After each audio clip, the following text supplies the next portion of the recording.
Pessoal, seja muito bem-vindo a mais um quadro Paixão pelo Esporte. Hoje a gente recebendo aqui, essa figura importantíssima aqui que contribuiu e contribui muito para o esporte da nossa cidade. O Tim Apolinário é um cara que marcou época, a ideia, Vocês vão acompanhar a história aqui agora com a gente na íntegra. Essa história maravilhosa sobre o Atalanta, sobre o Recanto do Lobo. Vem com a gente.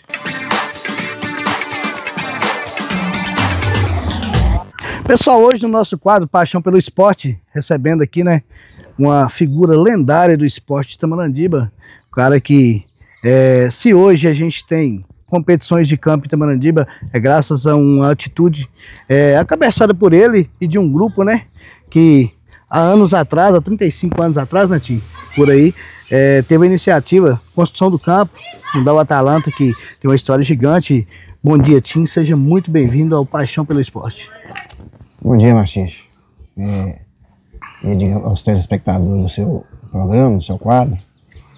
É uma satisfação, falar com você. A gente realmente gosta muito. Gosta muito. Todo mundo já sabe. A história é longa. Apesar de eu ter participado diretamente pouco tempo, por questão de trabalho, eu acabei mudando de Tamarandiba. A gente está sempre envolvido aí. E é um prazer participar com você. Deixou o seu legado, Tim? Quando vocês teve essa iniciativa do campo, você não sabia da proporção que ia tomar, do quanto ia ser gigante esse projeto seu. E quando você constrói um projeto lá no início, naquela época, com muito mais dificuldade do que nos dias atuais, até na questão de maquinários, Tim, que foi mais na mão mesmo. Conta pra gente um pouquinho como foi que você começou essa ideia de você construir o campo aqui. Bom, Marcos, a ideia do campo, aquelas épocas mais antigas, lá tinha uma certa dificuldade, até com a questão do estádio municipal aí. E a gente participou de muito torneio, muito campeonato com a Atalanta fora de Tamarandiba. Digamos assim, a gente ficou um pouco sem espaço. Aí a ideia inicial da gente aqui era construir até um campinho society pra gente brincar, final de semana e tudo. Aí depois eu conversando com o nosso técnico da época lá, que era o Luiz Freire. Aí ele falou assim, moço, amplia um pouco e faz pelo menos um campo assim, com as dimensões mínimas para a prática do futebol, normal de campo aí. E acabou que a gente embutiu isso na cabeça. O papai deu muito apoio na época. Pelo menos uma máquina para quebrar a terra, digamos assim. Muita coisa feita manualmente, que realmente foi. Nós estamos aqui perto da arquibancada, por exemplo, isso aí foi feito na base de mutirão, o pessoal do time na época. O plantio do gramado teve uma dificuldade, é um caso à parte, que depois a gente pode falar um pouco, para não alongar muita resposta. Mas enfim, é isso, a dificuldade sempre existiu e sempre vai existir. Você sabe como é que são as coisas. Teve uma base bem feita, tinha um jogo de ideias que deu certo, o pessoal na época abraçou muito. Eu acho que a gente citar nomes de quem abraçou na época é difícil, porque vai ficar algum para trás, porque foram muita gente, mas o time, o grupo da época abraçou, igual você falou na questão do mutirão. Conta pra gente agora a história do gramado. Gramado, nós ficamos naquele negócio, Martins, pesquisando o que a gente poderia fazer, porque é uma área grande, aparentemente pequena para a prática do futebol de campo, os padrões atuais. Mas para você imaginar, plantar isso aqui na base assim, de buscar grama, esse negócio todo, foi uma grama. Nós tentamos primeiro com a semente dessa grama aqui, que recentemente nós até tentamos comprar placa dessa grama, a gente não acha. O pessoal falou que parece que até é proibido a gente fazer a colheita dessa grama, assim, de quantidades maiores. Então tentamos com semente, a semente germinou, mas a germinação é pouca. Lá nasceu um pezinho aqui, um pezinho ali. Daqui a pouco tivemos uma ideia, a gente tem aderite aqui na chácara até hoje. Buscamos um pouco de grama em placa, mas você imagina, uma D20, você pegava ali um cantinho só ali, sei lá, 3 metros quadrados, 5 metros quadrados, a D20 vinha lotada, quando você jogava no campo, era aquela mexaria. Era um pedacinho que você fazia. Aí, depois, foi amadurecendo as ideias ali, chegamos à conclusão de ser mais ou menos as raízes da grama na época. Tivemos uma terraplanagem, a terraplanagem foi bem feita, fizemos uma cobertura com terra, e botamos mais ou menos aí na época lá, com raízes, assim, a raiz dessa grama nossa aqui, que até me fugiu o nome dela aqui agora, é a grama comum nossa aí. E aí, graças a Deus, deu certo. Mas é difícil para manter, tá? O gramado eu vejo a dificuldade que é aí, muito difícil. Isso foi no meados dos anos 90, Tim? Vocês tiveram essa ideia? Foi. Digamos assim, que, sei lá, eu não tenho, a gente não tinha aquele zelo de ficar registrando tudo, mas eu acredito que deve ter sido ali por volta de 96, 95, por aí, que desde que a gente começou a construção do campo. Tanto é que quando nós disputamos a primeira Copa da NANS em 98, os jogos nem foram aqui, não estava pronto em 98. Em 99, nós já jogamos aqui, né, no nosso campo. Porque a gente voltando um pouquinho na história, Tim, não é falando que nós é velho não, que nós não é velho não, gente. Vocês estão acompanhando, vai saber que a gente é novo, mas a gente pesquisa, né, Tim? O Tim nem viveu essa época de 98, 95 aí, ele não lembra muito bem dessa ideia, porque ele é bem novinho, mas naquela época, Tim, vejamos que até a prefeitura tinha pouquíssimos maquinários, né, para estar apoiando também, por mais que quando a gestão quer abraçar uma causa, consegue fazer até um pouco mais, mas era poucos maquinários, mas era o serviço braçal mesmo, era na mão, era na enxada, e a gente fica feliz, né, de você ter tido essa ideia, naquela época, essa garra de fazer, e hoje é o campo que muda a história de muita gente. O esporte hoje de Tamarandiba, as competições de campos, acontece aqui em Tamarandiba hoje, como nós estamos sem o nosso estádio, né? Hoje, o que segura o esporte de campo aqui em Tamarandiba é o Recanto Lobo, uma satisfação grande, eu acredito, da sua parte, de quando você teve essa ideia de juntar um grupo de amigos e vocês construir um legado. Esse campo aqui, você pode ter certeza que é um legado. Pois é, Machixe, assim, o que eu acho mais interessante é que quando, né, surgiu lá a ideia de a gente montar o time e tudo, né, que foi, também tem muita história, muitas histórias particulares, muita coisa que a gente não lembra mais, não tem registro, não tem nada. Quem vivenciou, vivenciou, quem não vivenciou, infelizmente, só, né, de vez em quando a gente vai recordando das coisas aí.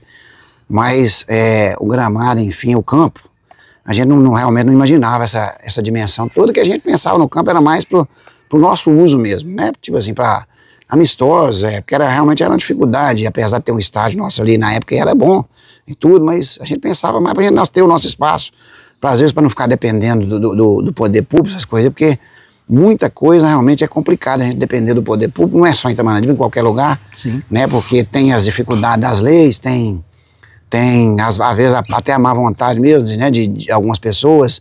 Às vezes você consegue uma pessoa que quer ajudar, né, do setor público aí, mas já tem outro lá querendo travar, então assim, é complicado. Então a ideia realmente, assim, ela tomou essa dimensão, essa proporção muito grande aí, mas a ideia realmente era ter o campo pro nosso time, pra gente fazer amistoso, fazer treinamento e por aí foi, né. Hoje em dia você vê que o Paticilino mantém aí a escolinha, né, no peito e na raça aí, digamos assim, já tá com bastante tempo. Então, assim, a gente não imaginava que seria essa dimensão toda. A verdade é essa. Na verdade, tinha uma frase que a gente ouve muito e que ela faz muito sentido, é o que o sonhar grande, sonhar pequeno, tem o mesmo, você vai gastar o mesmo tanto de tempo, o mesmo tanto de energia para você sonhar.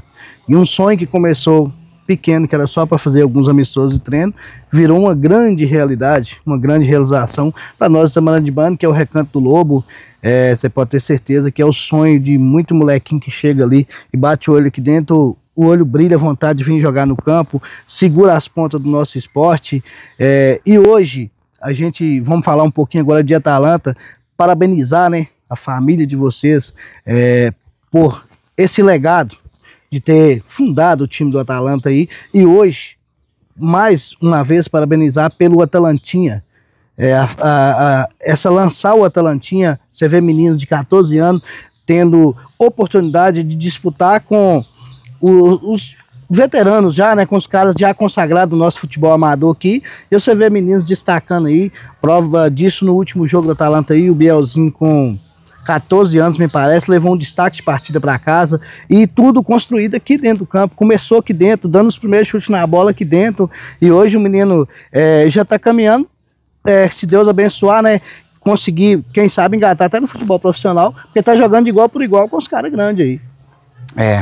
Assim, essa questão da formação dos meninos, isso é coisa importante, que acabou, foi um super valor agregado, digamos assim, né, na questão do Atalanta aí. O Atalanta, na verdade, era para ser realmente um time de amigos, mas não ficou só um time de amigos, todo mundo que jogou bola em Tamarandiba, você sabe da história, ou jogou no Atalanta ou foi convidado em algum momento. Tem gente que a gente respeita, que não aceitou, porque tinha lá sua fidelidade a outros clubes, que é uma coisa que eu até respeito muito e valorizo, né, a pessoa, mesmo sendo futebol amador, eu sempre falei isso, o jogador não pode ficar pra lá, pra cá. Eu acho que é importante o jogador criar uma certa identidade com o time ali, Sim. Porque todo mundo, cidade pequena principalmente, é um grupo de... Todo mundo é amigo. Quem é do futebol principalmente, todo mundo conhece todo mundo, mas cria uma certa identidade com o time. É importante. Então o Atalanta conseguiu talvez montar um pouco dessa... Assim, mudar um pouco, lá naquela época, um pouco da história do jeito de futebol aqui em Tamanandiba, porque nós buscamos, galgamos jogador né, de todos, dos bairros, toda a cidade. E fomos até criticados, inclusive, politicamente falando, por causa disso, que tudo é complicado. Sim. Né? Mas aí realmente formou uma base. Assim, com o passar do tempo, como eu tô te falando, eu fui embora, né? Eu fiquei envolvido diretamente, digamos, uns 10 anos, talvez, um pouco mais de 10 anos, né? Assim, mas foi muita gente que sempre ajudou aí. No final das contas, né? Nós tivemos vários presidentes, que eu não vou citar nomes aqui, cada um fez sua parte para manter o time. Sim. E a ideia da escolinha, você sabe, nós já tivemos escolinha franqueada aí com a América, com o Cruzeiro, mas tem a dificuldade para levar isso aí. Não é fácil realmente você chegar ao ponto de, digamos assim, de moldurar um menino. Moldar, né? Moldar um menino aí pra aquele, né? Chega lá fazer um teste, alguma coisa num time grande aí. Infelizmente, o futebol tá com esse negócio, os empresários estão comandando até as comissões técnicas dos times. Sim. Então você imagina o jogador. Então é muito complicado. E a gente, como não tem envolvimento, né, político com ninguém, nem com empresário de futebol e tudo, isso aí acaba dificultando um pouco. Mas é muito satisfatório realmente ter, como você deu o exemplo do Biel aí, menino novinho aí, já jogando no meio dos adultos aí, tem um destaque merecido pelo que eu tô sabendo, né? A gente não tá acompanhando tão de perto, mas merecido. Isso é muito bom. É gratificante você ver, né? Hoje o Atalanta, ele se porta hoje em Tamanandiba, é um time que mais aproxima da realidade do profissional. Tem sua própria escolinha, tem seu próprio centro de treinamento, né, Tim? Isso graças, hoje eu falo que esses meninos que tá aí brilhando hoje, tá jogando, grandes craques, né, que foram formados aqui dentro aqui, graças a uma atitude de um grupo de trabalhadores que não tiveram nenhum momento preguiça, né, lá atrás de começar esse projeto, que é um projeto bacana demais, e o futebol, você vê que salva vidas, né? Muda o esporte, salva vidas e muda rumos, muda direções. Esses meninos que começam na escolinha e muitos meninos que talvez poderia desviar para outros caminhos, mas através do futebol se destaca. Aí vem a vaidade também de querer ganhar títulos e acaba concentrando e ficando. Então parabenizar mais uma vez, né, pela atitude e por essa ideia de ter criado o campo. O nosso Recanto do Lobo em Tamanandiba, eu falo nosso porque eu falo que o Recanto do Lobo tem que ser considerado um patrimônio dos itamandibanos, né, Tim? Claro. Aí, Machixe, eu costumo falar que muita gente gosta muito daquela frase, o esporte é educação. Mas isso na prática, às vezes, fica um pouco de lado, digamos assim. Eu vou falar de novo do poder público, sem citar nomes, mas assim, é uma dificuldade, que às vezes você vê, eu não sei, claro, questão de lei e tudo, mas são coisas que as leis estão aí, a gente tem que cumprir, mas muita coisa pode mexer na lei, alguma coisa nesse sentido. Mas eu me lembro de algumas vezes no passado aí, da gente tentar, tinha ônibus aí destinado, por exemplo, à educação, que no final de semana o ônibus está ali parado no par da prefeitura, a gente sabe que por aspecto legal, muitas vezes não pode usar, mas se o esporte é educação, por que no final de semana não pode ter uma articulação para, né, tipo assim, liberar aquele veículo ali para transportar um time, para jogar vôlei? Não é só futebol, é qualquer coisa, tipo assim. Então tem muita trava, muita amarra, digamos assim, né, na certas leis, não sei se de repente é só a má vontade mesmo, mas assim, talvez quase a gente já estava chegando mais pro final aqui, mas a questão de, quando a gente pensar assim, esporte e educação, eu acho que deveria o pessoal pensar direitinho o que isso significa, entendeu? Porque a formação da criança ali, para virar adolescente e tudo, realmente, quando está na área do esporte, eu vejo, que eu moro em Sete Lagoas, eu vejo lá, muitos são tirados do risco grande de procurar outros caminhos aí, vamos dizer, caminhos errados aí, e ficam no esporte ali, porque o negócio, para quem é cativante. Sim. Né? Daí é uma coisa que a gente, quem gosta, e a maioria das pessoas gostam do esporte, de uma maneira ou de outra, tá ali um pai e uma mãe de lá ali acompanhando seu filho, é prazeroso, né? Igual eu tô te falando, realmente a gente tem que pensar no prazer. Tá? Eu acho que tudo que vai fazer na vida tem que pensar o que aquilo pode gerar de prazer. Eu acho que o que gerou para nós aqui a questão do Atalanta e o campo, principalmente aí, né, que tem a escolinha, igual eu tô te falando, com o Pacelino, com os meninos aí, mantendo há bastante tempo, é o prazer de estar mexendo com uma coisa, né, que realmente não é fácil. A verdade é essa. E quando você trabalha com o que gosta, igual os Cilino, né, e a família Atalanta, tem a escolinha, né, que trabalha com essa criançada aí, é um prazer, né, Tim? ver cada desenvolvimento de cada aluno. E voltando a falar sobre o poder público e o esporte, concordo muito com suas colocações, sim, e acredito que, igual você falou, cada secretaria tem seu apoio, tem a sua quantidade que vem, tem os seus carros para estar à disposição. O esporte não poderia ser diferente, cara. Nós, futebol amador, a gente sofre muito. Você está citando o futebol, que sou mais ligado ao futebol, mas o esportista amador, ele sofre muito. Aí você vê essa onda agora do beach tennis, por exemplo, é campeonatos em todas as partes que você está vendo campeonato aí, todo mundo tem que entrar no seu próprio carro aí, porque o poder público não tem como ainda abraçar isso, mas que os próximos governantes, né, que venham lá de cima, essa atitude, não vou nem falar dos nossos aqui que é pequeno, mas que vem lá de cima essa atitude de liberar mais verba na questão de apoio ao esporte, porque o esporte tem seu papel principal na formação da sociedade. Com certeza, Martins. O esporte, além de ser educação, a questão de saúde física, saúde mental, que é muito debatido hoje em dia, a questão da saúde mental, nos tempos atuais, né? A gente fala tudo, eu não sou contra tecnologia, mas tem muita tecnologia, às vezes que ela é desnecessária, tá tirando realmente uma pessoa mais nova, uma criança da prática do esporte, e aí entra realmente o poder público, porque, assim, em todas as esferas a gente depende do poder público. Não adianta você falar assim, eu não gosto de política, porque nós precisamos gostar da política, para ter um debate saudável. Isso faz parte, você tem uma ideia, eu tenho outra, mas pra gente procurar o senso comum ali para o meio termo, né? Pessoas. Não é aquela história de você se posicionar ali, eu sou contra fulano, eu sou a favor de ciclano. Isso não pode existir na política, porque a polícia tem que pensar no resultado dela. No bem comum, né? No bem comum, e não pensar no que aquilo vai gerar para você.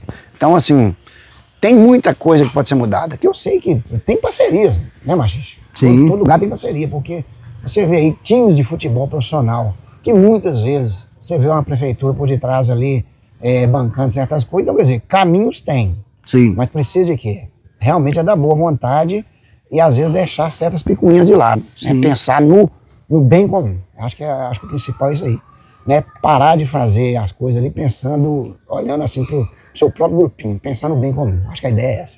Quando você pensa no bem comum em todas as áreas da vida, quando você pensa no bem comum, vai fluir. Por exemplo, voltando a falar de futebol, de escolinha, você tem escolinha aqui, você forma jogadores, não é todos os jogadores que passam na escolinha que vai permanecer e jogar no Atalanta, vão ser formados igual você falou, às vezes identifica com outro time, vai jogar num outro time da cidade, talvez os meninos que estão aprendendo as primeiras bases aqui hoje vão ser rivais futuramente, porque quando se faz um negócio pensando no bem comum, é isso, você não faz prendendo, você não faz exigindo fidelidade, você faz por um bem comum. É isso aí, Martins, tem que pensar no todo, né? Assim, o Atalanta sempre teve um pouco mais de dificuldade, que eu já dei algumas ideias na questão de ir para campeonato, mas o pessoal tinha aquela rixa ali, histórica ali com o Atalanta, talvez até comigo, né, pessoal, não sei, mas enfim, às vezes você dava uma ideia ali, a ideia não florescia, digamos assim, porque as pessoas já tinham a ideia de ser contra o Atalanta, então a ideia não,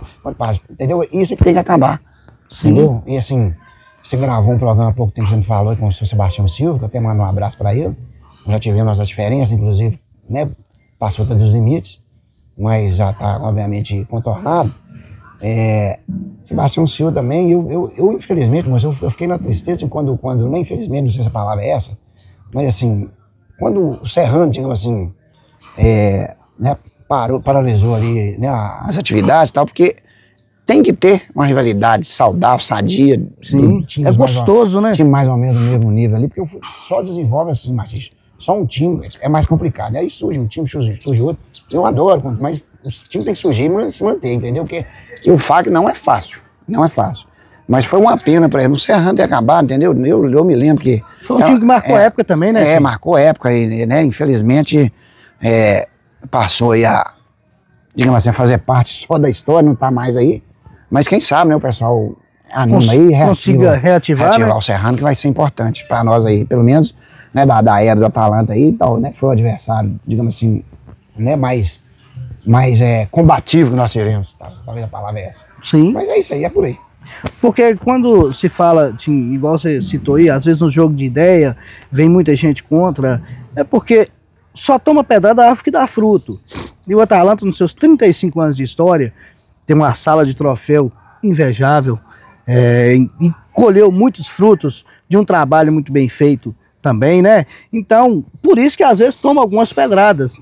né, tem que estar preparado para isso também, porque a árvore que dá fruto, ela tem que estar preparado para levar suas pancadas, porque todo mundo quer colher o fruto, mas nem todo mundo quer ir e colher do jeito certinho. Às vezes a pessoa quer colher o fruto na base da pancada. Você fez uma boa analogia aí, realmente é isso. Eu até nunca tinha ouvido essa frase, que árvore boa é que produz fruto e leva pedrada. Leva pedrada. Mas é assim mesmo, né, Machito? Toda aquela história da vidraça, todo mundo, às vezes que atinge uma determinada posição ali, institucionalmente falando, ou pessoalmente falando, ela passa a ser mais observada e tudo, então tudo que ela fizer vai ser observado, né? Então, umas pessoas vão admirar e tentar copiar de alguma forma, outras vão criticar e jogar pedra. Faz parte. Faz parte, isso é normal. Então, a vida realmente é um jogo de ideias aí, e algumas ideias vão prosperando, outras vão morrendo no caminho, muitas ideias boas ficam pelos caminhos, né? Que a vida, no final das contas, não precisa nem filosofar, por exemplo, o Raul Seixas, que eu adoro, mas o Raul Seixas filosofava muito nas músicas, mas falava só o que não é a verdade. Você tá entendendo? É assim. A vida é feita de escolhas. Todo dia se eu escolhi estar aqui com você agora conversando, eu poderia estar ali. Então, quer dizer, a todo momento você está escolhendo alguma coisa. Tomando uma decisão. Tomando uma decisão. Tem que tomar. Senão você vai passar aí também em vão, não vai acontecer nada. E tudo que a gente faz sem saber que a gente não vai agradar a todo mundo. Porque nem Jesus Cristo, né? Com toda a sua majestade e glória, quando veio aqui na terra, que tentou fazer o bem para todo mundo, foi crucificado. Então isso significa que o nosso mundo que a gente vive é mal também. Então a gente tem que fazer o bem sem olhar a quem e sem esperar nada em troca também. A gente fazer simplesmente para a gente se sentir bem pelo que está fazendo. É por aí. É tentar plantar a semente, mesmo que seja em terra ruim, né? Que tem lá a história bíblica lá, mas mesmo que seja em terra ruim, que ela possa ser regada e produzir algum fruto, que nem que seja um fruto, né? Mas acho que é por aí mesmo, acho.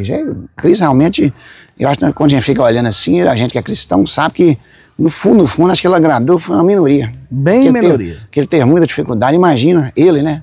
Que digamos assim, que a perfeição, né? Porque eu costumo falar que perfeição é só para nós aqui, palpável, só a natureza. Pessoa, ninguém é perfeito, então tem que buscar, estar próximo do mais perfeito possível, mas buscar.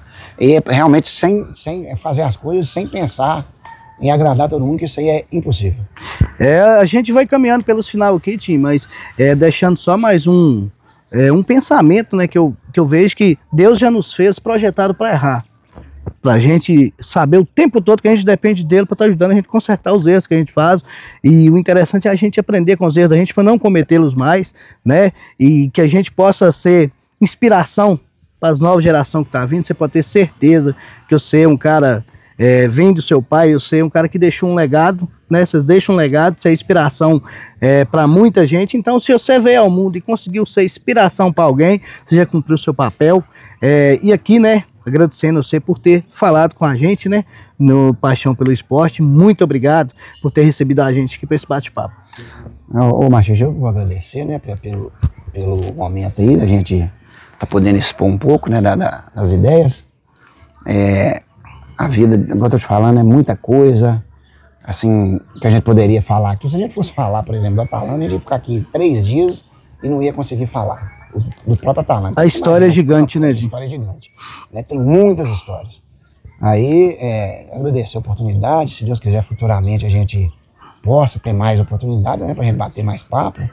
Esse papo informal, igual eu te falei, brinquei aqui, que eu nunca usei um microfone desse tipo aqui. A gente não fica, às vezes, muita vontade, porque eu não sou. A gente não é do meio, né, mas a gente não tem um preparo para dar aquele, né, do lado, em frente a uma câmera aí, gravando essas coisas. Mas, enfim, eu que agradeço a oportunidade de falar com vocês, né, e a gente tá por aí, né, assim, qualquer coisa, o pessoal tá mandando dica que gosta do esporte, quiser trocar alguma ideia, alguma coisa, nós estamos aí, é isso aí. Tim, a gente agradece, muito obrigado por ter falado com a gente.